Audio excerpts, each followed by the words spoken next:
Bismillahirrahmanirrahim. Qad aflahal mu'minun alladzina hum fi sholatihim khashi'un. Al-ayat. Allahumma sholli wa sallim wa barik ala sayyidina Muhammad wa ala ali sayyidina Muhammad. Allahumma barik lana fi Rajab wa Sya'bana wa ballighna Ramadana wa hasil maqasidana. Allahumma ij'al jam'ana hadza jam'an marhuma wa tafarruqana min ba'dihi tafarruqan ma'suma. Amin ya Allah ya rabbal alamin. Hadirin kaum muslimin rahimakumullah. Insyaallah pada pertemuan kali ini kita coba bersama-sama untuk mengkaji, untuk mempelajari tentang bagaimana caranya supaya sholat kita bisa khusyuk. Karena kalau kita sholatnya udah khusyuk, ada janji jaminan dari Allah Subhanahu wa Ta'ala. Apa jaminannya? Aflah. Orang-orang yang beriman, kita udah iman, yakin kita udah iman kepada Allah, kita udah iman kepada Rasulullah Shallallahu Alaihi Wasallam. Orang-orang yang beriman akan mendapatkan kebahagiaan, pasti mendapatkan kebahagiaan. Bahagianya di dunia dan akhirat. Bukan sebatas di dunia, tapi nanti sampai akhirat. Bagaimana caranya? Alladzina hum fi sholatihim khashi'un, yaitu orang-orang yang melaksanakan sholatnya dengan khusyuk. Kalimat khusyuk, kata khusyuk gampang diucapkan, tapi susah untuk dilaksanakan. Saya ngomong khusyuk gampang, mengalir aja di bibir ngomong khusyuk. Tapi kalau saya ditanya apakah saya udah khusyuk sholatnya, pasti saya jawab lagi berusaha. Pasti setelah saya jawab belum. Karena siapapun kalau setingkat kita, bukan seorang waliullah, bukan seorang ahli ibadah, susah untuk melaksanakan sholat dengan khusyuk. Tapi kita harus berusaha bagaimana caranya sholat kita khusyuk. Karena ini jaminan dari Allah Subhanahu wa Ta'ala, janji dari Allah Subhanahu wa Ta'ala. Yakin akan mendapatkan kebahagiaan, kesananya yakin akan mendapatkan keberuntungan di dunia dan di akhirat. Asal sholat kita usahakan dilaksanakan dengan khusyuk. Kiai Haji Khair Afandi bin Haji Raden Mas Abdullah, beliau menulis dalam salah satu bukunya yaitu Mutiara Hikmah, kalau sholat kita ingin khusyuk, minimal ada 7 perkara yang harus kita laksanakan.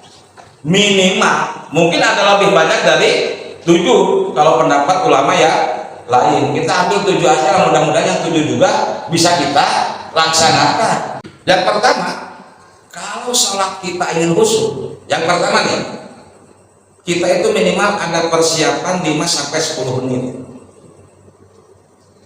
Istirahatkan pikiran kita, istirahatkan hati kita, istirahatkan badan kita, jangan sampai memikirkan urusan dunia. Lepaskan dulu nih urusan dunia. Pikiran istirahatkan dulu, hati istirahatkan dulu.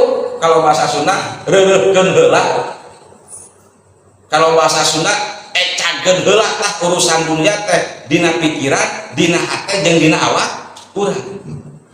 Lepaskan dulu pikiran kita, lepaskan dulu hati kita, lepaskan dulu anggota badan kita dari urusan dunia. Istirahatkan sebentar minimal 5 menit. Supaya apa? Supaya kita pada waktu melaksanakan sholat yang kita ingat hanya Allah Subhanahu wa Ta'ala. Supaya pada waktu kita melaksanakan sholat kita merasa dilihat, merasa didengar oleh Allah Subhanahu wa Ta'ala. Supaya pada waktu sholat kita merasa bahwa Allah hadir ada di hadapan kita.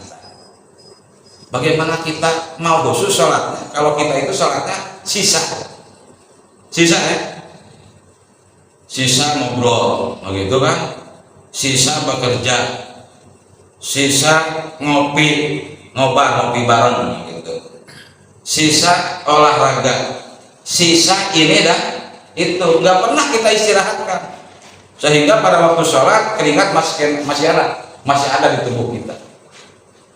Ini yang pertama nih, istirahatkan dulu, persiapan dulu minimal 5 sampai 10 menit. Fokus untuk melaksanakan sholat. Ini jarang diperhatikan.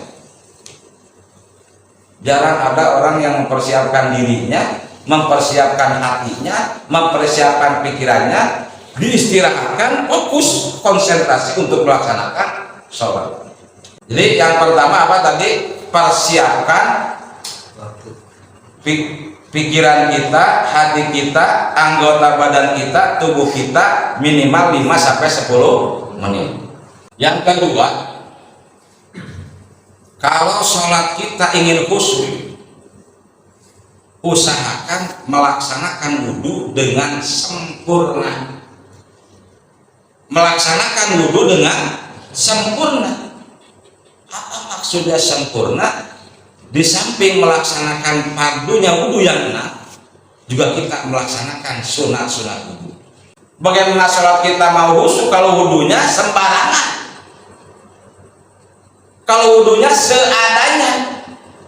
Kalau wudhunya yang penting kita wudhu dari kecil udah bisa wudhu, masa sampai gede nggak bisa? Jangan salah Pak. Wudhu kita itu harus sempurna. Jangan dianggap sepele, jangan dianggap enteng. Jangan dipandang sebelah mata. Wudhu kita itu harus sempurna Pak. Jadi kalau sholat kita ingin khusyuk, ini sholat khusyuk itu sempurna loh, maka otomatis wudhunya pun harus sempurna. Kalau bahasa Sunda, abdasnya pun harus sempurna. Di samping melaksanakan fardu, juga melaksanakan sunat-sunat wudhu. Yang ketiga, kalau sholat kita ingin khusyuk, yang ketiga, memakai pakaian yang suci dan bersih. Suci dari hadas 2, suci dari najis. Bersih, harus bersih. Jangan sampai kotor. Apalagi kalau pakaiannya pakai minyak wangi, wajib banget, nambah khusyuk.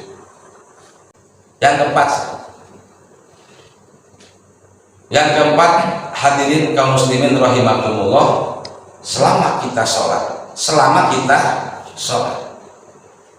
usahakan mata kita melihat tempat sujud.